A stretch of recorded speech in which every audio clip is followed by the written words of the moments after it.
Okay, so we are now in Blender. Let's start the game. But first, we have to follow every single detail about Iman Gadzhi. If you have seen his recent video, you would notice that he has a lot of objects in his video. First, you will notice that he has a shield, a sword, a tree, some piano type thing, I'm not sure what it is, and a chest box with a simple animation. I have imported all of them into my sequence now. If you want these assets, you have to follow my Instagram page where you'll find the links. So join now. Now, let's start. Add a cube shape first and align it or make it bigger. It fully depends on how much space and light source you want. This is good for me. So make the cube color fully black. Make the world light color black as well. Set your scene to cycles. Now go to Render Options, and you will see real-time footage and rendering in your sequence. Let's add lights. Add an area light and align it perfectly. As you can see, this is a long process, so I'm speeding it up so you won't get bored. Okay, now set the value of the light similar to mine and place it behind the objects. We will use 4 or 5 types of lights in this video. So place this one behind the object so we can get a highlighted effect on the object's bodies. Now, duplicate one of the lights and place it like in this video.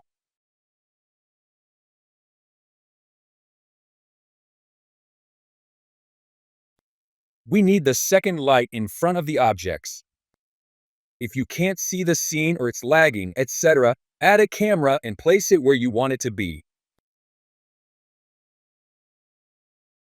Now duplicate the light again and place it on the side of the objects. Now, if you go to the render view and change some of the light settings, you'll see we are almost getting Iman Gadzhi's animation scene. Now, let's bring the sword and the shield inside our frame. Drag them into our scene and align them like in this video. Now, the fun part or the most disturbing part. Go to 3 to 4 seconds in your timeline and insert keyframes here. We need keyframes for everything except scale. So after inserting them, go to the first keyframe and move the shield and add rotation. It doesn't have to be exactly like my scene because mine isn't looking that good, haha. After that, do the same with the sword.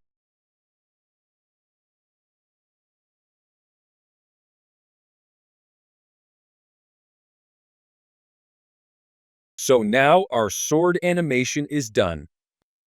If you've noticed, Iman's sword and shield were bright, but mine aren't, so I will add a point light to make them a bit brighter. It is not necessary, you don't have to do this. I will just simply add some lights here and play with the settings, and that is over. Now we have to change the light's color to a bit pink and violet. So I just changed every single light's color to pink and violet, and I also added another light source from the right side of the main objects. Now, let's add some fog. To get the fog, you have to add a box or a cube shape and scale it until it covers all the objects. Go to Shading and press New. Make sure you have highlighted the cube only. Now delete the principal BSDF or whatever it is, just delete it. Add a volumetric scatter node and connect the volume to the material output's volume. Play with the settings until you're happy.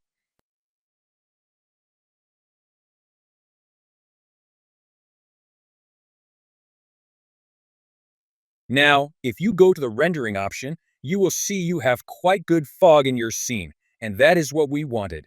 Now press the camera. To make the scene more professional, we will add blur behind the sword and shield. Go to camera settings and press the depth of field option and enable it. Click the eyedropper effect and select the sword or the shield.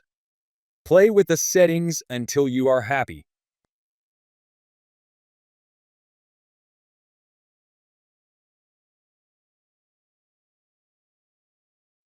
Now we will animate the camera. Just insert a keyframe at the very start of the animation and go to 5 to 6 seconds and play with the camera location a bit. Now your animation is done. Now render the video. You don't have to copy my settings, you can play with your own. You can either render it in MP4 or PNG format, but it doesn't matter, you just have to render it. As you can see, it will take a lot of time, So if you have electricity problems or a low-end PC, do not render it in MP4 because you will lose everything if Blender crashes, and you'll have to start everything over. So my opinion is to render it in PNG format. Now, open up Adobe After Effects. Select a 1920 by 1080 comp and import the video into the timeline. If it's rendered in reverse, don't panic, just right-click on the layer, go to Time, and press Time Reverse. Now it'll be fine. Pre-compose the layer and press the Pre-compose and add track motion. Adjust the box of track motion and put it on a high contrast area of your main object. But we don't have any high contrast areas to focus on, but don't worry, it is fine. After adjusting, press this button and it will automatically track the sword. It might mess up during the animation, so you may have to adjust it manually, but don't worry. Now add a null objects. Press the pre-compose and set the edit target to the null objects. Press OK, and now it is done. Now you can add any text you want. If you've noticed, Iman cleverly added a red text fading away effect first. It's not hard. Just duplicate the text and turn it red. Add the fade up words effect to both layers. Now do the same as I did.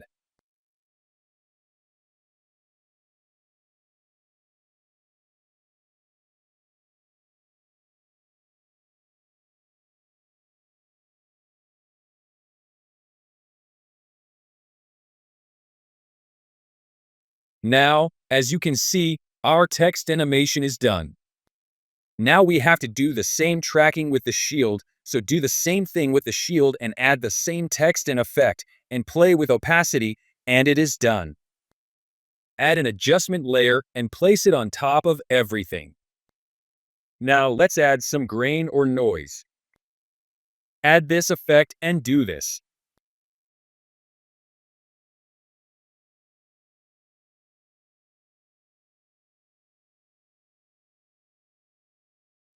Add CC lens and play with it, and it is finally done.